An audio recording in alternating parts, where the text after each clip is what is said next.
आज हमारे साथ जुड़ चुके हैं योगेश पाटिल। योगेश, आपका बहुत बहुत स्वागत है ईटी नाउ स्वदेश पे। बहुत शुक्रिया अपना समय देने के लिए। सबसे पहले तो योगेश, एक बड़ा इवेंट 4 जून को सबको इंतज़ार है कि किस तरीके से इलेक्शन के रिजल्ट्स आते हैं। अब जिस तरीके से हम मार्केट पार्टिसिपेंट्स की बात करें तो वो तो कहीं ना कहीं ये लगा के चल रहे हैं कि जो एग्जिस्टिंग सरकार है वही जो है फिर से एक बार टर्म को आगे भी बढ़ाएगी। आपकी क्या एनालिसिस है इस पे, और साथ ही बाजार की पोजीशनिंग आप किस तरीके से देख रहे हैं, क्योंकि नर्वसनेस भी काफ़ी है। एफआईआईज की बिकवाली जो है वो रुकने का नाम नहीं ले रही है। ऐसे में ब्रॉडर मार्केट से भी थोड़ा सा पार्टिसिपेशन लाइट हो रहा है। आप कैसे देख रहे हैं पूरा बाजार का स्ट्रक्चर फिलहाल? Thank you very much for hosting me on this show. देखिए, जैसे आपने इलेक्शन बोला, इलेक्शन हमेशा ही वोलेटाइल रहता है और हमेशा अनसर्टेनिटी क्रिएट करता है। लेकिन अभी जितने भी हम ही लोग भी रिपोर्ट देख रहे हैं, उसमें सभी ऐसा एकदम क्लियर कट एजेंडा मिलना तो मुश्किल है। लेकिन जो भी फिगर आ रहा है, ऐसा लग रहा है कि मेजोरिटी में तो रहेंगे।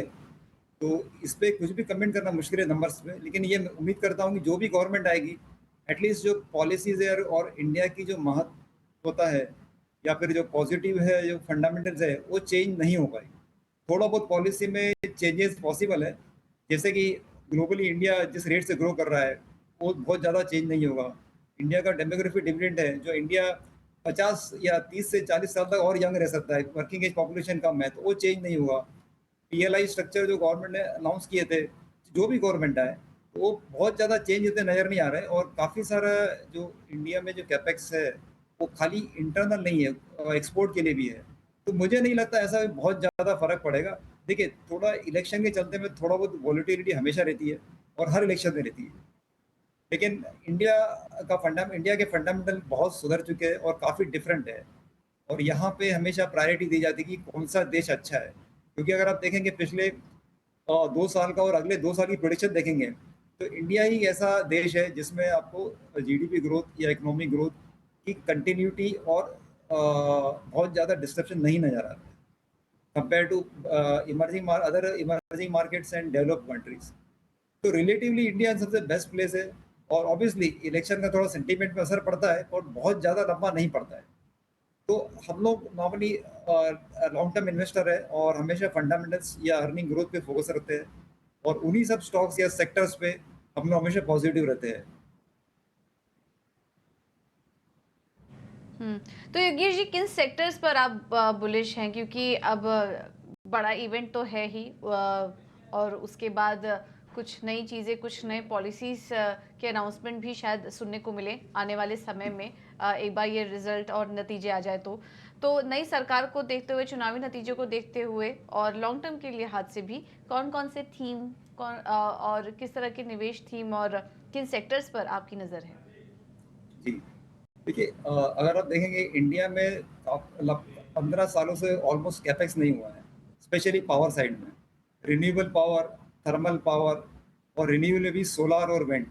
तो अगर आप ये देखेंगे, ये काफ़ी सारी चीज़ें ऐड करते जाएंगे। टोटल पावर सेक्टर में इन्वेस्टमेंट, रेलवेज में defence indigenisation, PLI, data centre, oil and gas, chemicals. तो रफली अगले 5 से 6 सालों में 70 से 80 लाख करोड़ का कैपेक्स हम लोग देख रहे हैं। क्योंकि अगर आप देखेंगे, जो इंडिया के लिए ऑल टाइम हाई है। इंडिया ने अभी तक का 2022 तक का ग्रॉस फिस्कल कैपिटल फॉर्मेशन जो है ऑलमोस्ट 70 to 73 लाख करोड़ है। और 2001 से 2002 तक का 22 लाख करोड़ है। तो अगला कैपेक्स देख रहे हैं, तो ये बहुत मतलब काफ़ी बड़ा अमाउंट है। और इसका प्लस पॉइंट ये भी है कि पिछले 2003 और 2008 के साइकिल में उस टाइम पर काफ़ी सारे चाइनीज़ प्लेयर और कोरियन प्लेयर प्रेजेंट हैं इंडिया में, जो अभी नहीं है। क्योंकि गवर्नमेंट की पॉलिसी मेक इन इंडिया या इंडिजिनाइजेशन के चलते में काफ़ी सारी डोमेस्टिक कंपनी इंकरेज हुआ है और सभी को इंडिया से ही प्रोक्योर करना है, चाहे डिफेंस हो, रेलवेज हो, ऑटोमोबाइल हो। तो इसके चलते में ये कैपेक्स नंबर और बड़ा हो गया है और काफ़ी हद तक क्लियर है ये। तो जैसे ही ये बड़ा कैपेक्स अगर मूव होता है किसी भी कंट्री में, तो ऑब्वियसली उसके साथ में पर कैपिटा इनकम मूव होती है। पर कैपिटा इनकम के सामने आपको कंजम्पशन भी कैचअप करता है। और जैसे ही टैक्स रेवेन्यू आते हैं, तो ओवरऑल इकोनॉमी को प्रॉपर बूस्ट मिलता है। जो कि अभी लग रहा है कि इंडिया की वर्किंग एज पॉपुलेशन जो है काफ़ी लो है, अराउंड 30 ईयर्स के आसपास है।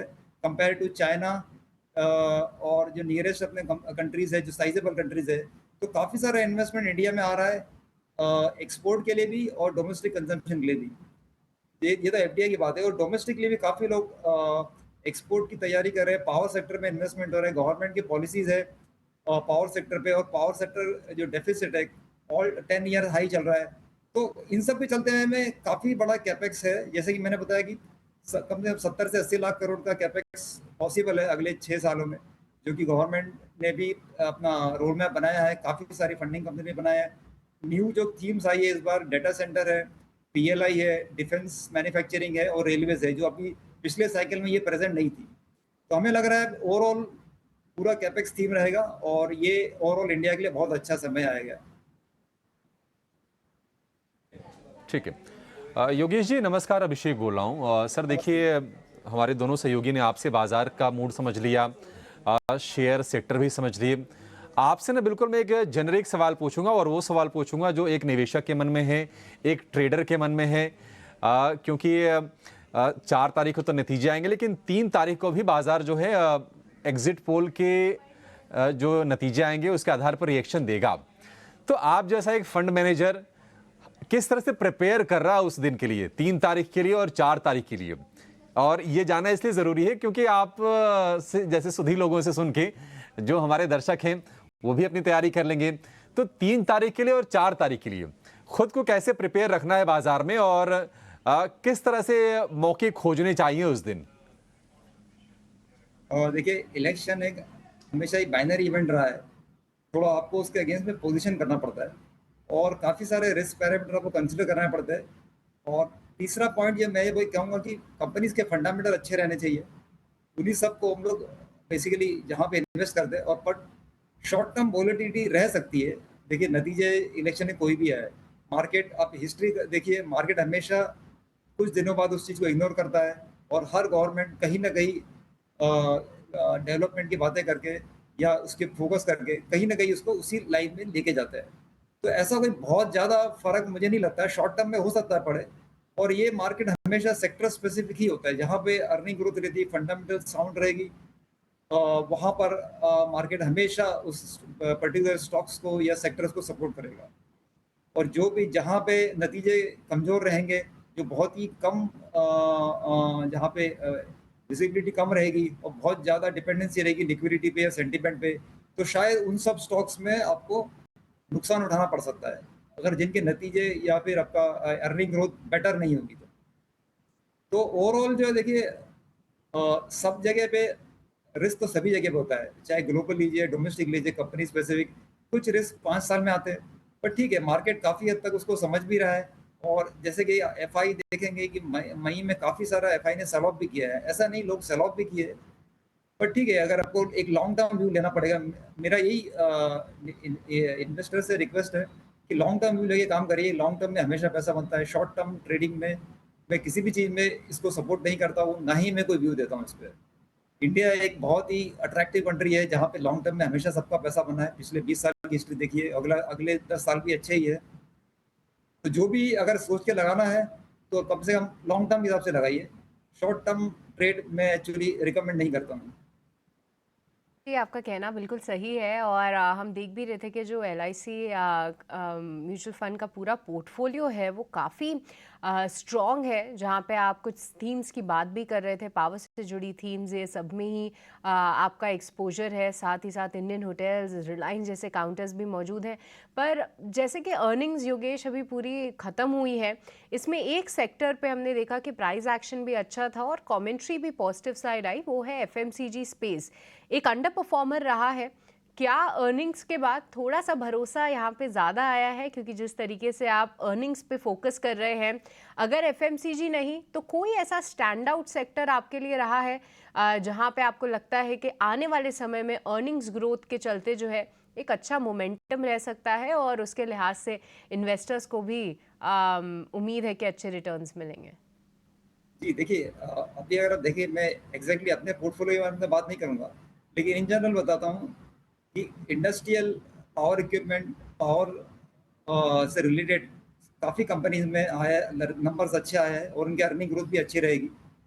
लेकिन अगर आप देखेंगे बाकी जो सेक्टर्स होते हैं वो ऐसा नहीं है कि बिल्कुल ही नहीं कुछ नहीं करेंगे।